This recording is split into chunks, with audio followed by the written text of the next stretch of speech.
Hey guys, welcome back to PowerStroke Boys. Today we're going to be installing a big catch can in my 7.3 POWERSTROKE. Let's get started. Alright, does a diesel need a catch can? Yes. Should you put one on your truck? Yes. Should you question why? No. Do you need to? Probably not, unless you're a Democrat supporter. Anyways, this is a Amazon special. This is a 2-liter Amazon catch can. This is a 4-port 10 AN. Now originally it does not come with the drain fitting welded on the bottom or the side bracket. Originally it comes with a bracket to mount this in a Honda Civic engine bay. This actually is supposed to mount where the battery is in the top right corner of those cars. There's a billet bracket that clamps onto the top using the stock bars, or using the stock bracket, and then using the 2 bolts that come with the car. So I went to a shop and I had that bracket welded to the end of the catch can here. I cut the ends of it off. Then they went ahead and welded the ends for me. And then I drilled a hole. I found center. This is 5 inches wide by 9 inches long. So 2.5 by 4.5, and that's your center point. Orb or ORB fitting. I cut the threads off. We put it on there flush. And we went ahead, took a cap. And that's going to be our drain. Now again, you guys could easily drill and tap this, JB weld a 1/4 inch drain valve, or you guys could just drill a hole and drill and tap, put a plug with an O-ring if you guys wanted to, but I wanted to keep everything nice and dimensional, and having severe OCD, I like to do things right. So now, is this the right thing to do in your truck? No, but when you have a very big turbo and a very big set of injectors like I do, this is the right thing to do. We want to go ahead and get those crankcase pressure gases out of the engine, especially having a bigger turbo. Creates a lot of drive pressure, therefore creates a lot of positive crankcase pressure, and it needs to go somewhere. And honestly, I'm not worried about the smoke if I decide to vent this atmospherically. I'm more worried about getting the oil residue out of my intercooler, my charge pipes, my intake plenums. It just makes that oily mess. The biggest thing is I had some money, I wanted to play, so this is what we're doing. And honestly, this is going to look pretty badass inside my engine bay. Like I just mentioned, we have 4 10 AN fittings. I'll throw a clip up now what this inside of this thing looks like. Mine pair. 100 then? Yeah.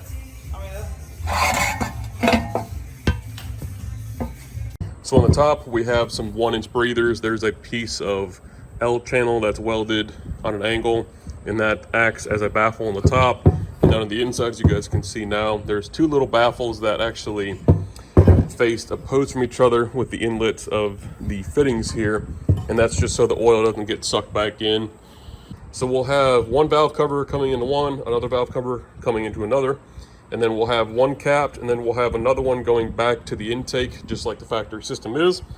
Now I'm going to go ahead and be welding bungs into a set of valve covers I got off my parts guy Andrew. Appreciate it, man, as always. And also we have some brand new tires going on the truck, so make sure you guys stay tuned for that. So here is a passenger side valve cover. I didn't want to hack up my stock ones just in case I don't ever publish this video or ever go back to stock or whatever the case may be. You guys can see the stock doesn't have the actual doghouse provision or the PCV house provision where it has the 2 holes drilled here, okay? And you guys can see we just have the oil filler neck, which we're still going to retain, but I have some stainless steel weld bungs. We're gonna go ahead and weld these. These are steel, obviously, so we'll have no problem doing that. We'll drill a hole, we'll weld it from the inside, keep it nice and flush. All right, you guys, went back inside, I laid all the parts out that come in the kit for the actual catch can. If you guys want all the little specific details, you guys can check the link in the video description below. Again, I'm not affiliated, so if you pick one of these up, I'm not making any money off it, so this is not like an endorsement or anything. So again, here's the catch can. We went over the bracket, how it originally mounts. We welded the tabs, welded the drain fitting. We have a cap here, the valve cover, and then the return going to the stock intake AN fitting. Simply, all you do is you drill a hole approximately the size of the threads. You put your crush sleeve or your copper washers in, tighten it from the inside, and now you guys have a nice sealed 10 AN fitting that you don't have to weld, tap, anything like that. So that'll be our return coming from the return side of our catch can. These are stainless steel metal bungs. These will get welded, 1 to each valve cover. You guys see they have this nice machined lip. We'll go ahead, drill a hole approximately that size, weld it from the inside out so it's a nice finish all the way around. We have 2 of those. Here are the breathers I'd mentioned earlier. Again, these are going to be too tall for my application. I could get some 90s, which I'm still thinking about doing if I can clear it. So if I want to vent this atmospherically, I can put one on either side. You get 2 of those in the kit. Or excuse me, you get 10 foot of 10 AN hose, and you guys get 4 elbows or 4 90-degree fittings, and then you guys get 3 straight 10 AN fittings, and you guys get 3 of these ORB 10 AN fittings. We went ahead and I used one of these to make a drain to save me some money there. So you get 3 of those, one's well to the bottom of the tank. All right, you guys, excuse the fan, it's hot, deal with it. You guys can see, got some heat in it. I'm gonna go ahead, show you the back. You guys can see I got a magnet stuck holding that on the 45-degree angle, or whatever the hell it is. Now I'm gonna go ahead and heat the actual fitting, and we'll just do a couple quick tacks and just weld it around real quick. All right, you guys, here is our first valve cover done. Still pretty warm.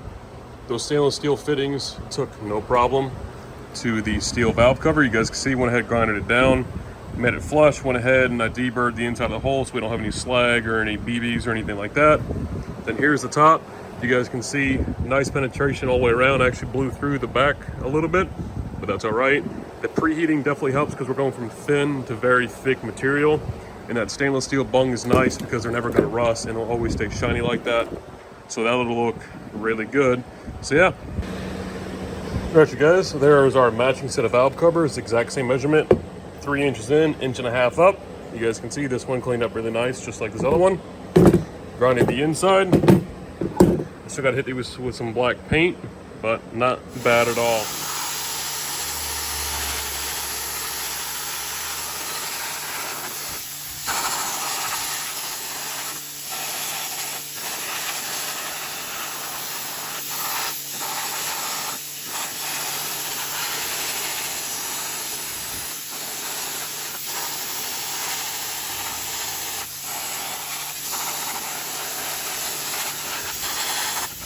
All right, you guys, went ahead, got these back from the sandblaster. I went ahead and I hit them in my cabinet a little bit. There was a couple areas, like around the lips all the way around. My smaller nozzle definitely was able to knock that down.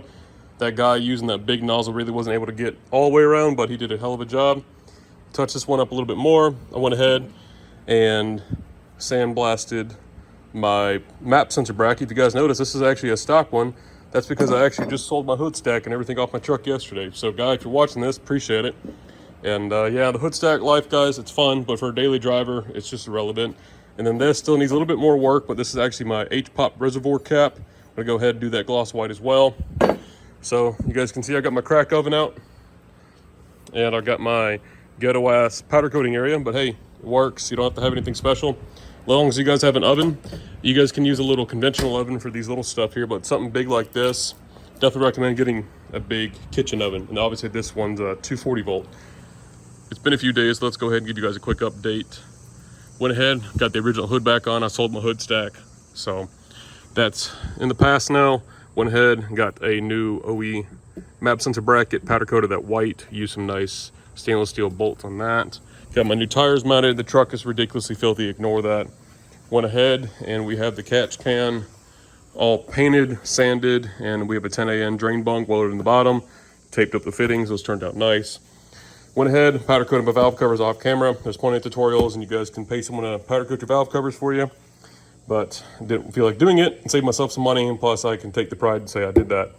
Went ahead and powder coated the H-pop reservoir lid, cap, whatever you want to call it. Gonna go ahead and swap that on. Next oil change, eventually I will do the reservoir or the body, but I just don't have one to do right now. Went ahead, got some stainless steel bolts, some stainless steel studs for the 42-pin connector bracket, and then the driver's side, or excuse me, the passenger side valve cover, the front stud for the dipstick. So we got a couple studs there. But yeah, it's nice accents. The catch can's gonna sit here. I was gonna do that white, but I think black's gonna be a nice touch. We don't want too much white. We already have the upper brackets here that are powder coated. And then we have the 42-pin connector, the compressor housing, the 42-pin connector bracket. Now we have the valve cover, so we don't want too much white. All right, you guys, there it is. 10 stainless steel bolts with nylon washers. Even stuck the very back one in. I used the stock fill cap. I had to put 2 self-tappers in here because you guys know it's like a, once you lock it so it doesn't strip itself. So I had to lock that out. It's fine, you'll never see it. Just to seal that hole up. You guys could always weld a cap on this, but I want these to be interchangeable to both sides. So that's why I left it with a stock cap. And then obviously I'll have to get a new cap for the filler neck on that side. Yeah, and I use the nylon washers to protect the powder coat. I just used a 1/4-inch ratchet with a deep. And then the very back one, I used a 3/8 3-inch extension with a swivel, taped them up so I wouldn't scratch it. All right, we went ahead and installed new hot and cold side charge pipe boots. These are new 4-ply. We have stainless steel clamps. I just got to put one on that side. These are a little bit longer because originally when I did the 6.0 intercooler swap, which I do have a video on if you guys want to go check that out, I had trimmed these way too short, and that one was popping off, especially under extreme boost and extreme load, because there wasn't enough surface area to clamp it down to. So now we have 8 inches, just like your mom last night. So we have that replaced on the other side. Went ahead and got our AN hoses made up. Again, there's plenty of tutorials on how to do this stuff on YouTube, guys, so I'm not going to waste my time or my breath. We have 290s. Obviously, this is the longer one. This is all 10 AN, which is equivalent to a 5/8. Obviously, the stock PCV size is 3/4, but we're doubling up on the flow, so going down 1/8 of an inch ain't going to make a difference. And yeah, so got to go ahead and put the stud on back there for the heater hose clamp. We went ahead and just used a stainless steel bolt up front. I had ordered some stainless steel studs, but they weren't long enough, so I want to go ahead and order the right ones. I ordered 20 mil or 25 mil long. I need to go ahead and order 45 mil long, so we'll go ahead and swap those out later. And yeah, we're making good progress. I went ahead and I put a fresh coat of paint on the catch can tank, which is going to get mounted right here. You guys can see we have our rib nuts. I ended up using 5/16 by 18 rib nuts. That was a factory hole on that side, and then this side I went ahead and drilled. And then we have our drain hole for our 10 AN. So I'll probably, if I have some left over, what I'll probably do is make an extension hose that's like 3 or 4 inches long, kind of like my overflow hose here, for an example. And that will just tuck down in the fender liner there. Then if I need to drain it or something, I can just plug the end of it or whatever. But yeah, I'm gonna go ahead and get these AN hoses on. How we decided to run this is I'm gonna go up underneath the heater core lines, behind the spider intake manifold, in front of the turbo there, up underneath, and then same thing with the passenger side and the driver side. They're both gonna go up over the hydro boost. Basically, I'm doing a big J, if you will, if that makes sense there. Then I come up here, and then the catch can is going to mount right here. I want them up out of the way and everything. I could have gone behind the turbo, but just kind of a waste of line at that point. Really doesn't give me anything. And then I need to go ahead and repowder coat the 42-pin connector bracket, which will sit up here, but I'll do that off camera. But yeah, I'm gonna go ahead, put a clamp on this side. Went ahead, made our last 10 AN line. This is actually going to be our return from the catch can back to the intake via this drill 10 AN fitting. Got that inserted and got that all tightened up like this inside the truck. That fitting will be down at a 6 o'clock position. We'll go ahead and just set that there for a demonstration on. And then here is this guy. I probably made it a hair too long, but it's how your mom likes it anyways. So that's gonna go there. This will go up underneath the hydro boost, if you will. See if I can do this one-handed. And so you guys can kind of get the picture there. So I want to go ahead and install this shortly. I'm just waiting to get the 42-pin connector bracket on because I had to repowder coat that. And yeah, then we go ahead and get our hot side on, have our new clamps, new boots. We're looking pretty good. All right, you guys, went ahead and I got my stainless steel studs installed. Got the 42-pin connector bracket installed. You guys can see we have stainless steel studs, nuts, and nylon washers there as well. Went ahead and wiped everything down with my secret powder coat cleaner, glass cleaner. Anyways, went ahead, repowder coated these as well. We got fresh stainless steel bolts on those. Got this stud swapped out back here for a stainless steel one as well. And everything just looks good. Eventually we will swap the H-pop lid, but I'll do that in another video off camera. I want to do it, I'm about due for an oil change anyway, so I'll swap it then. I have to get a new O-ring kit for that anyways, so that little white there will look good. Eventually I will swap the body out, but need to go ahead and get everything buttoned back up, get the intake on, get our charge pipes in. So I went ahead, took the intake pipe back off, I mocked this up, I went ahead and installed my intake air restriction gauge, went ahead and installed my intake air temp gauge, and luckily I had 2 of these grommets that that you guys use in the stock intake. And you guys can see we have a little blue crap in there, but I went ahead, drilled holes, and now we have nice grommets, which is professional, using factory parts.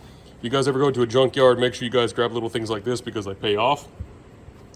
So anyways, we can go ahead and install this intake, then get it cleaned up. All right, you guys, that's a wrap to installing a custom PCV reroute on my 7.3 POWERSTROKE. If you guys enjoyed the video, remember to leave a like, comment, subscribe, click the notification bell. Make sure you guys follow me on Instagram at POWERSTROKE Boys. We'll see you guys in the next video. Thanks for watching.